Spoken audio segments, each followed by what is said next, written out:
مہدی کی راہ کو، اس کا مطلب یہ کہ جس کو ہم وادی سندھ کہتے تھے نا پرانا، وہاں سے لوگ اٹھیں گے. یہ پاکستان اور افغانستان کے درمیان کا ایک علاقہ بنتا ہے. اللہ کی ایمان والوں کو یہاں سے اٹھائیں گے اور پھر وہ امام مہدی کے آنے کی راہ ہموار کریں گے. بیت المقدس 3 مرتبہ فتح ہوا. ایک مرتبہ عربوں نے فتح کیا حضرت عمر لانو کے زمانے میں بغیر لڑائی کے، کافروں نے چابیاں حوالے کر دی تھی. دوسری سطح پھر کردستان کا ایک نوجوان تھا جس کا نام تھا صلاح الدین ایوبی. اس نے صلیبی جنگیں لڑیں اور کافروں سے بیت المقدس کو فتح کروا لیا. اب تیسری مرتبہ وہ پھر فتح ہوگا، اور ہمارا یہ گمان ہے کہ اللہ تعالیٰ یہ اعزاز پاکستان کے لوگوں کو ادا فرمائے. علامہ اقبال نے بہت خوبصورت شعر کہا ہے فارسی میں، خضر وقت از خلوت دشت حجاز آید برون. خضر وقت سے مراد امام مہدی. خضر وقت از خلوت دشت حجاز آید برون، کاروان زی وادی دور و دراز آید برون.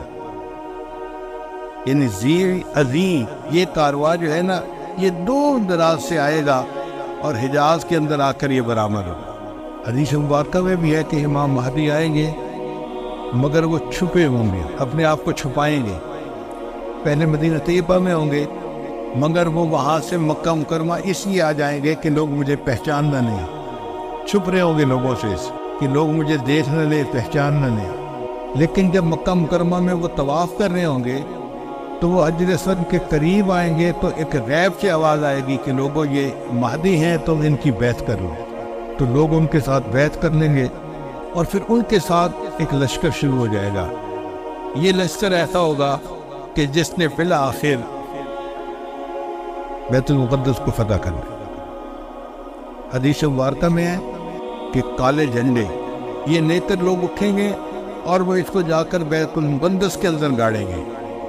یعنی امام مہدی کے ہاتھ پہ اللہ تعالیٰ بیت المقدس کو فتح کروائیں گے. پھر امام مہدی موجود ہوں گے تو ان کی موجودگی میں حضرت عیسیٰ علیہ السلام بھی آئے گے. دمشق کی ایک مسجد ہے، اس مسجد میں وہ نماز کے لیے کھڑے ہوں گے، تکبیر کہی جائے گی تو اتنے میں حضرت عیسیٰ علیہ السلام اس مسجد کے مینارے کے اوپر اتریں گے آسمان سے. تو امام مہدی ان کو کہیں گے نہیں کہ آپ نماز پڑھائیں، اور وہ امام مہدی کو کہیں نہیں کہ آپ نماز پڑھائیں. چنانچہ حضرت عیسیٰ علیہ السلام کے حکم پر امام مہدی نماز پڑھائیں گے. یہ اعزاز ملے گا ان کو کہ حضرت عیسیٰ علیہ السلام ان کے پیچھے نماز ادا کریں. اب حضرت عیسیٰ علیہ السلام نبی علیہ السلام کی شریعت کے مطابق یہاں پر زندگی گزاریں گے. یہ ان کے لیے بھی اعزاز کہ انہوں نے دعا مانگی تھی کہ اللہ مجھے اپنے محبوب کی امت میں ہونے کا شرف عطا فرما، تو اللہ نے ان کو آسمانوں پہ بلا لیا اور پھر اللہ ان کو دوبارہ بھیجیں گے تاکہ وہ اس شرف کو حاصل کر سکے.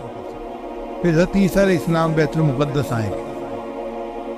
اتنے میں دجال بھی آ جائے گا. اب دجال جو ہے وہ پوری دنیا کے اندر کفر کو پھیلائے گا. اس کے پاس ٹیکنالوجی ایسی ہوگی کہ بارش برسے گی، کھیتیاں زیادہ ہو جائیں گی، پھل زیادہ ہو جائیں گے اور لوگ اس کے پیچھے لگ جائیں گے مادی وسائل کی وجہ سے. بلکہ حدیث پاک میں آتا ہے کہ اس کی پیروی کرنے والی عورتیں زیادہ ہوں گی، کیونکہ عورتوں میں مادیت پرستی زیادہ ہوتی ہے، چمک دمک ان کو زیادہ کھینچتی ہے، تو یہ دجال کے فتنے میں زیادہ گرفتار ہوگی. پھر حضرت عیسیٰ علیہ السلام کو جب پتہ چلے گا تو وہ دجال کی پیچھا کریں گے کہ اس کو قتل کریں. اب دجال وہاں سے بھاگے گا تو بھاگ کے کہاں جائے گا؟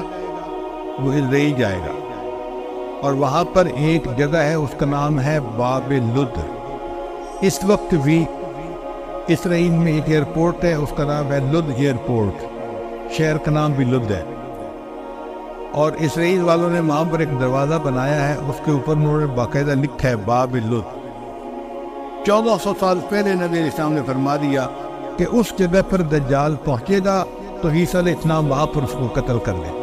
بہت عرصہ میں یہ سوچتا رہا کہ دجال نے بھاگنا تھا تو کہیں پہاڑوں میں رپوش ہو جاتا.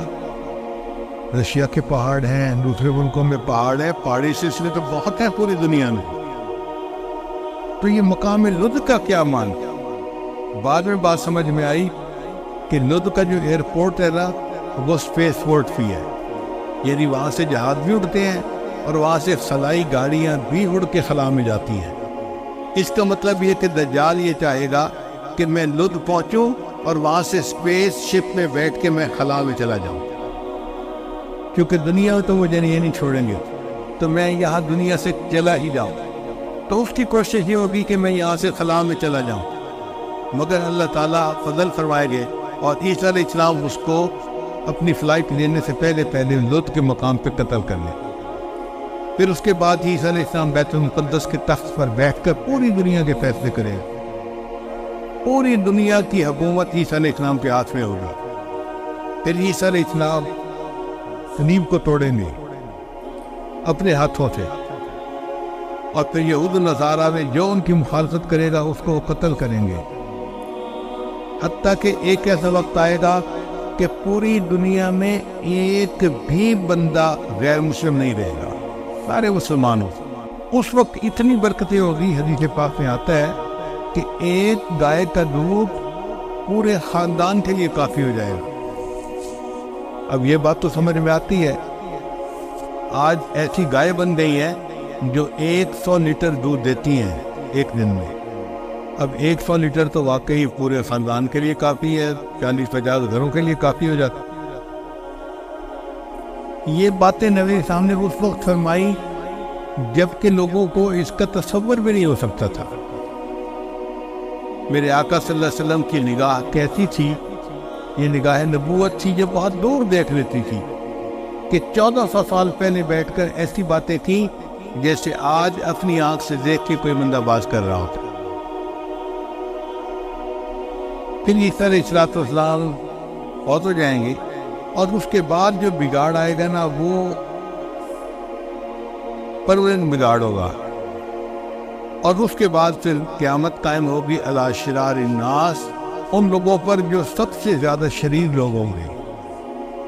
تو ایسے لگتا ہے حالات سے کہ قیامت کے بڑی بڑی نشانیاں پوری ہو گئی، اب امام مہدی کے آنے کا وقت بہت قریب ہے۔ یہ جو حالات میں اتنی بڑی تبدیلی نظر آ رہی ہے نا، یہ کسی چیز کا پیش خیمہ ہے۔